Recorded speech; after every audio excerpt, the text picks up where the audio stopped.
What's going on, Paisanos? V here. Come with you guys. Well, a little market wash today.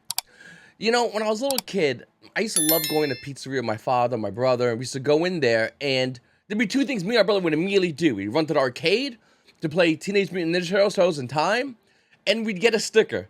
And to be honest with you, the stickers were really cool. It would have like a bunch of cool pictures and everything like that.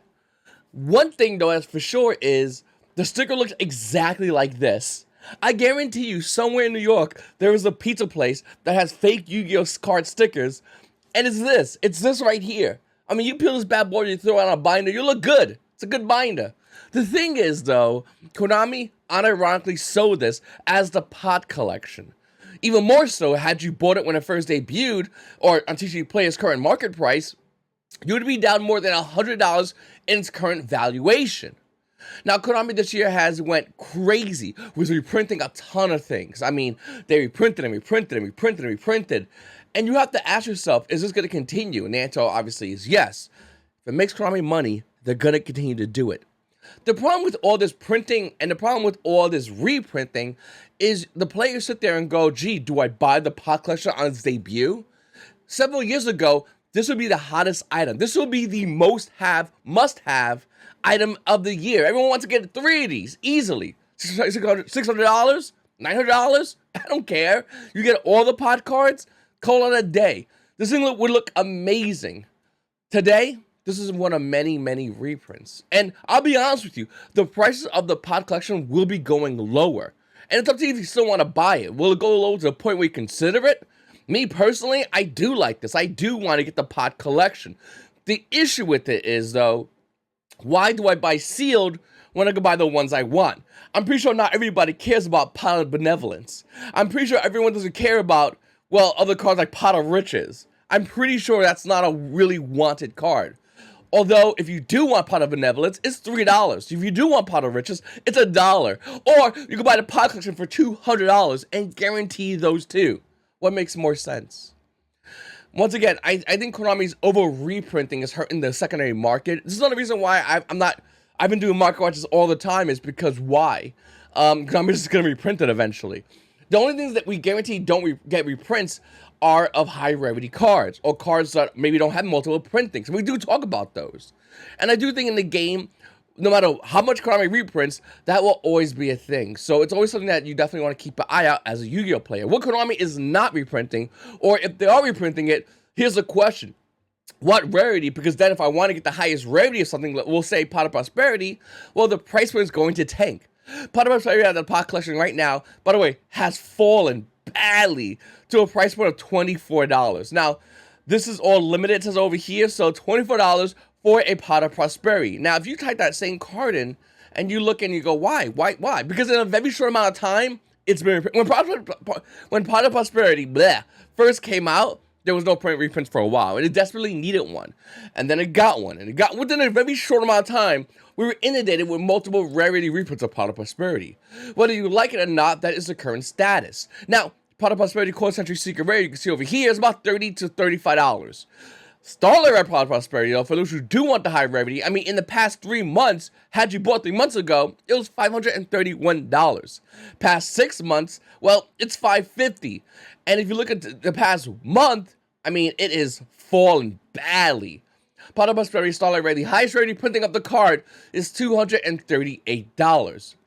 Shout out to my community, by the way, because I was debating on buying this for $250, and by not buying it, the price went down even lower. Now, don't get me wrong, I'm eventually going to grab this card, pending a banlist, of course. Maybe I'll do a banlist video, we'll talk about that in the future, but I think that Pot of Prosperity definitely is a great card, and a card everyone's going to be using. Post-banlist, which it might get semi-limited, there might be a time to go in and buy these. In fact, even after the banlist comes out, I would still wait 2 weeks, roughly a week, 2 weeks, because everyone's going to be dumping their copy, Starlight Rare copy of this card, which I don't think they should, but they're going to.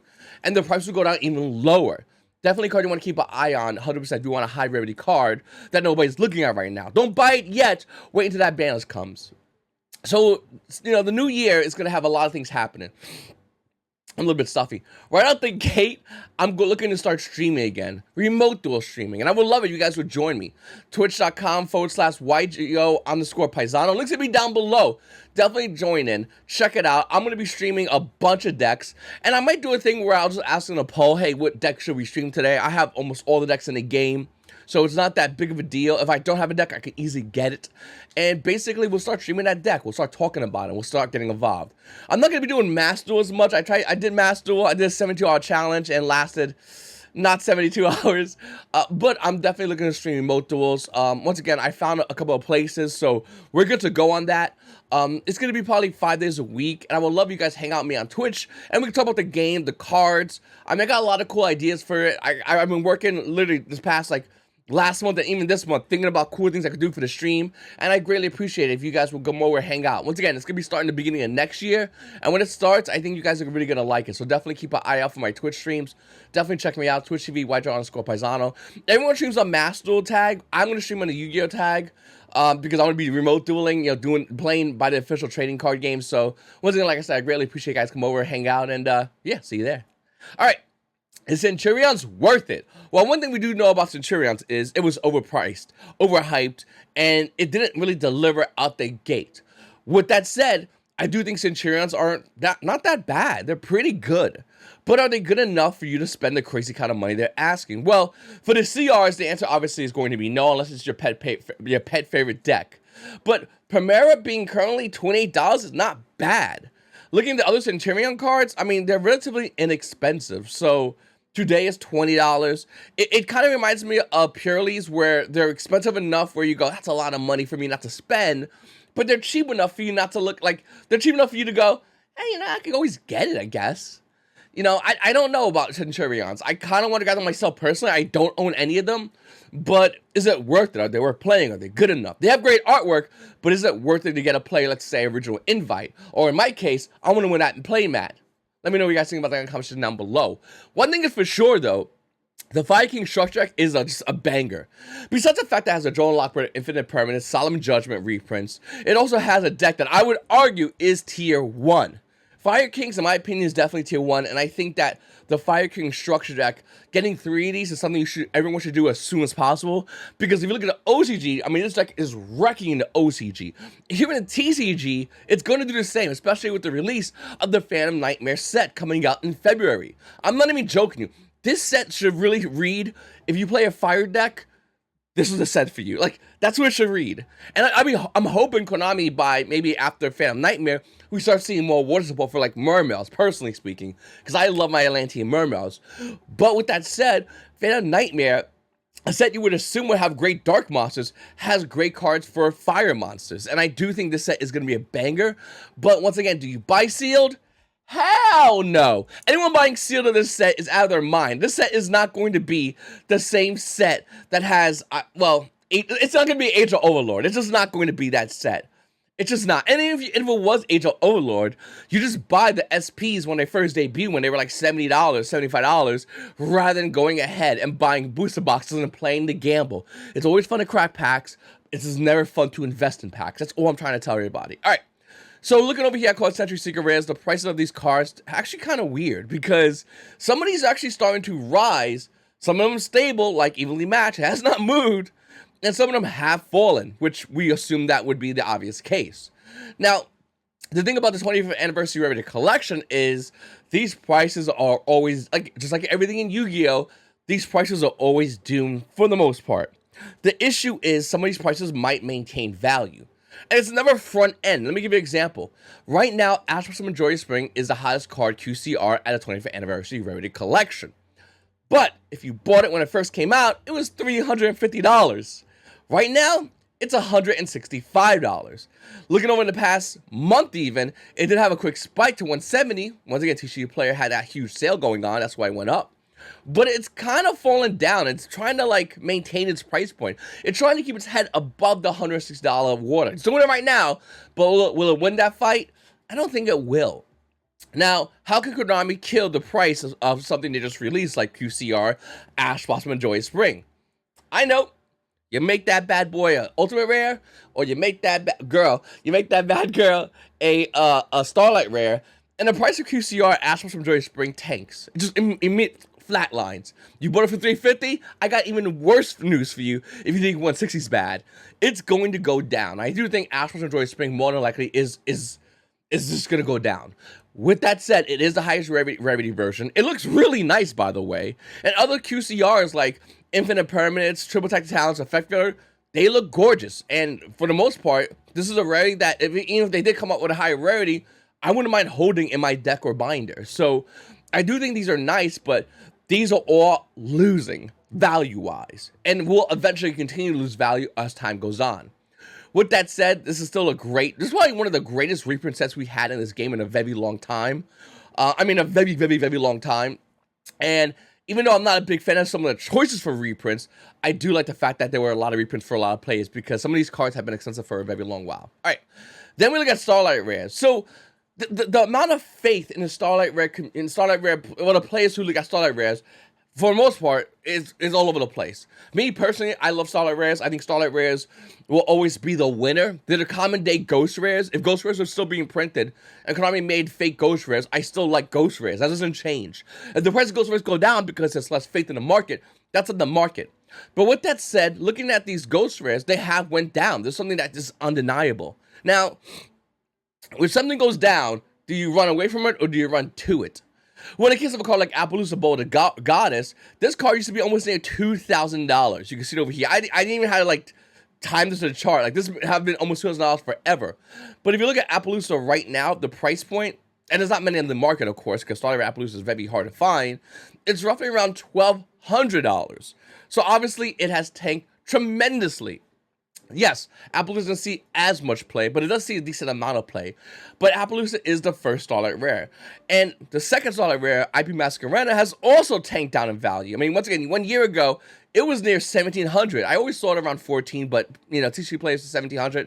Right now, $775. So even IP Masquerena Starlight Rare has also fell down in value.